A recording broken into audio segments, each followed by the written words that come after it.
మోహాద్రిగడ్డలోని doctor BR Ambedkar గురుకుల పాఠశాల విద్యార్థుల తరలింపును వ్యతిరేకిస్తూ అంబేద్కర్ ఇండియా మిషన్ ఆధ్వర్యంలో ధర్నా నిర్వహించారు.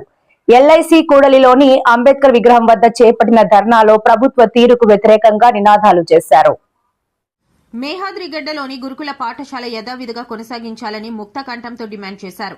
జేఈఈ, నీట్ కోచింగ్ ఇచ్చేందుకు సెంటర్ ఆఫ్ ఎక్సలెన్స్ ఏర్పాటు చేయడాన్ని స్వాగతిస్తున్నామని, అయితే ఆ సాకుతో గురుకుల విద్యార్థులను వేరే చోటుకు తరలించడం సరికాదని దళిత హక్కుల పోరాట సమితి రాష్ట్ర అధ్యక్షుడు JV Prabhakar, Ambedkar India mission జిల్లా అధికార ప్రతినిధి రావాడ ప్రకాష్, జెల్లి రాజశేఖర్లు అన్నారు. విద్యార్థులు తల్లిదండ్రులతో ఎలాంటి సంప్రదింపులు చేయకుండా గురుకుల పాఠశాల విద్యార్థులను తరలించడం అన్యాయమని అన్నారు. సెంటర్ ఆఫ్ ఎక్సలెన్స్ నిర్వహించేందుకు కొత్త భవనాన్ని ప్రభుత్వం ఏర్పాటు చేయాలని కోరారు. ఇక్కడ విద్యార్థులను వేరే గురుకులాలకు తరలించడం వల్ల పిల్లలు తీవ్ర ఇబ్బందులకు గురవుతున్నారని విద్యార్థుల తల్లిదండ్రులు ఆందోళన వ్యక్తం చేశారు. వేరే గురుకులాలకు తరలించిన పిల్లలను తిరిగి తీసుకురావాలని కోరారు. వెంటనే గురుకుల పాఠశాల విద్యార్థుల తరలింపును వెనక్కి తీసుకుని మేహాద్రి గడ్డలోనే కొనసాగించాలని డిమాండ్ చేశారు. లేని పక్షంలో పెద్ద ఎత్తున ఆందోళనకు దిగుతామని హెచ్చరించారు. నిరసనలో వివిధ దళిత సంఘాల ప్రతినిధులు సుధాకర్, అప్పారావు, భోగేష్ తదితరులు పాల్గొన్నారు. దళిత సంఘాలన్నీ కూడా దీనికి మద్దతు తెలియజేస్తున్నాయి. చంద్రబాబు నాయుడు గారు అధికారంలోకి రాగానే మేము అందరం కోరింది ఏంటంటే దళిత సంఘాల ఐక్యవేదిక తరపున వెళ్ళి మాట్లాడితే ఆయన ఏం చెప్పామంటే ఇప్పుడున్నటువంటి సోషల్ వెల్ఫేర్ హాస్టల్స్ అన్నింటినీ కూడా గురుకుల పాఠశాలలుగా మార్చమని మేము రిక్వెస్ట్ చేశాం. ఆయన అదంతలో పనిలే మేము చేసేస్తాం, పెద్ద కష్టమైన పని ఏం కాదు, ఇప్పుడున్న హాస్టల్ని మార్చారు కదా, రెసిడెన్సీ కింద residential schools, all social welfare హాస్టల్స్ని రెసిడెన్షియల్ స్కూల్స్ కింద మార్చి నైపుణ్యం కలిగినటువంటి విద్యను అందించండి అని చెప్పేసి ఆయన కోరడం జరిగింది. ఎందుకంటే ఆయన ఎప్పుడు హైటెక్ అని, ఆ టెక్ అని, ఈ టెక్ అని ఏదో చెప్తూ ఉంటారు. హైటెక్ కావాలంటే నైపుణ్యం కావాలి, నైపుణ్యం కలిగినటువంటి విద్య కావాలా. నైపుణ్యం కలిగినటువంటి విద్యకి మమ్మల్ని దూరం చేసిన తర్వాత ఈ విద్యార్థులకు ఉపాధి ఎలా దొరుకుతుందని చెప్పేసి ఆయన చెప్పాలా. సంపద సృష్టిస్తాను మీ అందరి మీద ఖర్చు పెడతానని బాగా పెద్ద పెద్ద మాటలు అవి చెప్తున్నారు. ఆయన ఉన్నవి తీసేస్తున్నారు, ఆయన లేని కాదు. ఇప్పుడు ఇంకొక ఉదాహరణ కూడా మీకు చెప్పగలను. ఇప్పుడు గత 2 సంవత్సరాలుగా ఎస్సీ కార్పొరేషన్కి ₹1 కూడా నిధి ఇవ్వలేదు, ₹1 కూడా నిధి విడుదల చేయలేదు.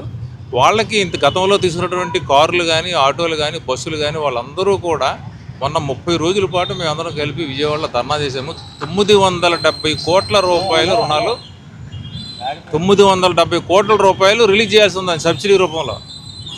సో ఇంటికొక పారిశ్రామికవేత్తను తయారు చేస్తానంటారు, మరి ఇంటికో బికారిని తయారైపోయేటువంటి పరిస్థితి మనకి కనిపిస్తూ ఉంది ఇక్కడ. అలాగే ప్రతి విద్య అందుబాటులో పెడతాను, మీకు అమ్మ ఒడి అంటారు, వాళ్ళకి డబ్బులు వేస్తానంటారు, వీళ్ళకి డబ్బులు వేస్తానంటారు, కానీ ఉన్న స్కూల్స్ తీసేటటువంటి ఒక దుర్మార్గమైనటువంటి చర్య ప్రభుత్వం చేస్తుంది. కాబట్టి దళిత సంఘాలు అందరం కూడా దీన్ని మేము పూర్తిగా వ్యతిరేకిస్తున్నాం. మేమందరం కూడా ఖచ్చితంగా సెంటర్ ఆఫ్ ఎక్సలెన్స్ అనేది మీకు ఇంకొక ఎగ్జాంపుల్ కూడా చెప్తాను నేను. ఐటీఐలో దేశవ్యాప్తంగా సెంటర్ ఆఫ్ ఎక్సలెన్స్లని పెట్టారు. కరెక్ట్గా 8 సంవత్సరాల తర్వాత సెంటర్ ఆఫ్ ఎక్సలెన్స్లన్నీ మూసేశారు. ఇప్పుడు పెర్మనెంట్ బిల్డింగ్లు కట్టకుండా, పెర్మనెంట్గా దాని గురించి ఇన్ఫ్రాస్ట్రక్చర్ అది ఏర్పాటు చేయకుండా ఈయన ఎన్నాళ్ళు నడుపుతారో కూడా మరి మాకు తెలియదు, కానీ ఉన్న స్కూల్స్ మాత్రం తీసేటటువంటి ఒక కార్యక్రమం చేస్తున్నారు. కాబట్టి మేము తప్పనిసరిగా దీన్ని వ్యతిరేకిస్తాం. ఏం లేదంటే ఇతర దళిత సంఘాలన్నింటినీ ఐక్యంగా దీనికోసం మేము పోరాడి ఆ జీవోని మళ్ళీ రద్దు చేసేదాకా మేము పోరాటం కొనసాగిస్తామని చెప్పేసి మీ అందరికీ తెలియజేస్తాం. అందరికీ జై భీమ్ అండి. నా పేరు రాజశేఖర్ జల్లి.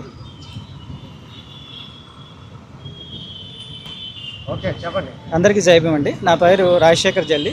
Ambedkar India machine state social media working ప్రెసిడెంట్గా ఉన్నాను. ఈరోజు ఈ కార్యక్రమం మనం అంబేద్కర్ ఇండియా మిషన్ ఆధ్వర్యంలో చేస్తున్నాం. ఎందుకంటే మేఘాద్రిగడ్డలో ఉన్నటువంటి గురుకుల పాఠశాలలో ఇంచుమించు 600 మంది బాలికలు ఉన్న గురుకుల పాఠశాలని సెంటర్ ఆఫ్ ఎక్సలెన్స్ పేరుతో ఎత్తేయడాన్ని మేము నిరసిస్తున్నాము. సో వితౌట్ ఇన్ఫర్మేషన్, ఎటువంటి ఇన్ఫర్మేషన్ లేకుండా, అలాగే తల్లిదండ్రులు కూడా ఎటువంటి ఇన్ఫర్మేషన్ చేయకుండా కూడా వాళ్ళని రాత్రికి రాత్రి వాళ్ళని షిఫ్ట్ చేసేశారు. ఇది చాలా ఘోరమైన పరిస్థితి. సో మీరు ఎక్సలెన్స్ సెంటర్ పెట్టాలనుకుంటే వేరే చోట పెట్టుకోండి, వేరే బిల్డింగ్లో పెట్టుకోండి, అంతేగాని ఉన్న స్టేట్ వైడ్ ఉన్న గురుకుల పాఠశాల 3 పాఠశాలని తీసేయడం అనేది ఇది దళితులకి విద్యను, నాణ్యమైన విద్యను దూరం చేయడమే. మేమందరం కూడా అదే గురుకుల పాఠశాలలో చదువుకుని ఈరోజు ఈ పరిస్థితిలో ఉన్నాము. అటువంటి పాఠశాలలు మా లాంటి దళిత విద్యార్థులకు ఎంత ఉపయోగపడతాయో, ఎంత మేలు చేస్తాయో మాకు తెలుసు.